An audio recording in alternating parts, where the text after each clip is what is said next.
Hello, hello, my beautiful collectives. My name is Luna, and welcome to the Healing with Luna podcast. Today, I wanted to talk about self-sabotage. So, when you are feeling like you're ready for love, but you keep pushing love away, so what is this? You feel like you're going on a healing journey, but you keep not wanting to let love come in.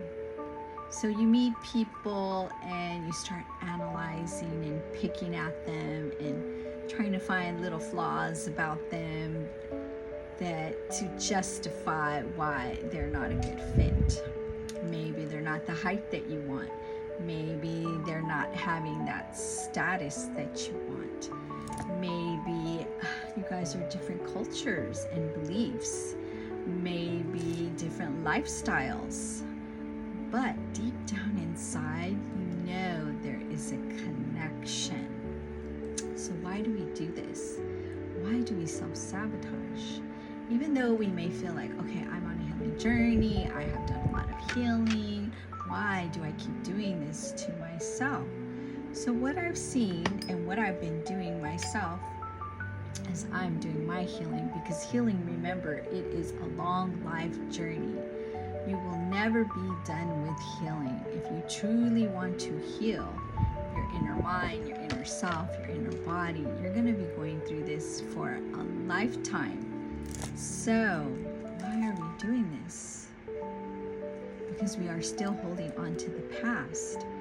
You need to sit down and journal and say, okay, when this happened to me, I reacted this way.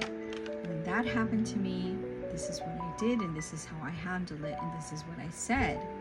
A lot of people are like, I really don't want to journal. It's too much. It's too much.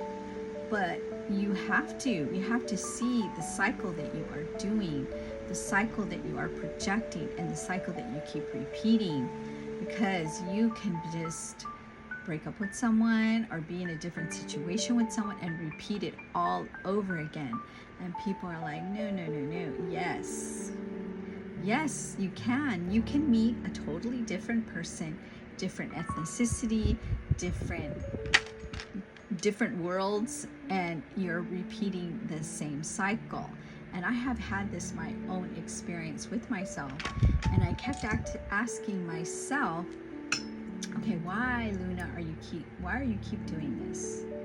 And you can even attract this in your work. So it's not just in your love life.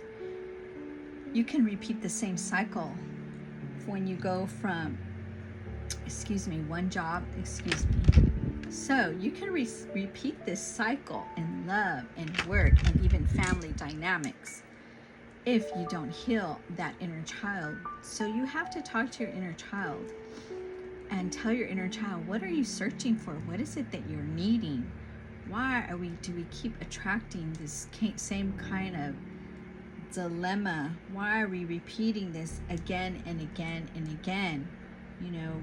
What is it that you are wanting? What is it that you are looking for? What is it that you are seeking? You need to talk to that inner child and tell that inner child, okay, what do you want? What do you need? What is it that you're needing? Maybe you are searching for people that are detached because you still haven't healed that wound of being left alone or not being heard. And you're used to those kind of people that don't open up to you, don't have time for you, are not connected to their emotions. And you may be a person that's very emotional. So I know with myself, I'm sorry, this thing is broke. It's gonna break. Me, myself. Chubby, hold on. Chubby? No, Chubs. Sorry, he's getting into something. So, I know with myself that I don't really like to admit that, yeah, I like attention. Yes, I like somebody that gives me their time, and I like to reciprocate the time, and I like to spend quality time with someone, and I like to communicate with someone, and I like someone that says when they're going to do something, they do it. They don't just say and no action. So their personality reveals to me by the words that they say. It reflects it. And I know with myself that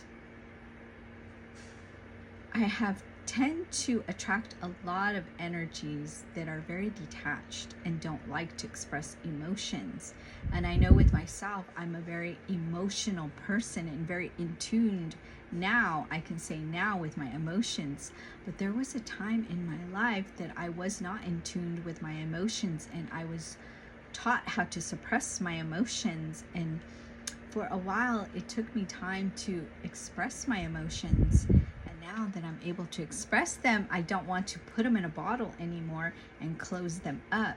I want someone that is able to understand that people have emotions. I am not wanting someone that has to change, but understands that people have emotions, and people cry, and people get angry, and people get pissy, and it's not going to be always flowers and butterflies. We're going to get angry, we're going to get mad, we're going to get snappy at each other. That's a normal relationship. It's not always magnetic. In real life situations, you're not going to always agree, but you can learn to disagree with someone. You can learn to have your own opinion and your own thoughts, and not to make your world around someone so then they are pleased with you. No, you have to be your own individual person. So maybe this is why sometimes I feel like I self-sabotage, because I'm used to somebody being chaotic and pulling away from me and running and not showing their emotions and just shutting down on me and not communicating. And I know I'm an individual that I need that communication. I need somebody that I'm able to argue with and doesn't shut down on me. They were able to be two grown adults and have an argument and a disagreement, and we figure it out together. Very simple. So, what have I asked my inner child? You may be asking after I went and rambled on with that. Now you need to talk to yourself and say, okay, they didn't give you closure. Do you need closure? Or do you give closure to yourself now? So now I'm learning how, if somebody doesn't give me closure, then I give it to myself. Their situations, their unableness to show me their emotions, and they just want to detach and run, that's something they need to fix. I don't need to fix it. They need to fix it, and they need to deal with not being able to connect with themselves. But I am going to connect with myself, and that's when you stop self-sabotaging.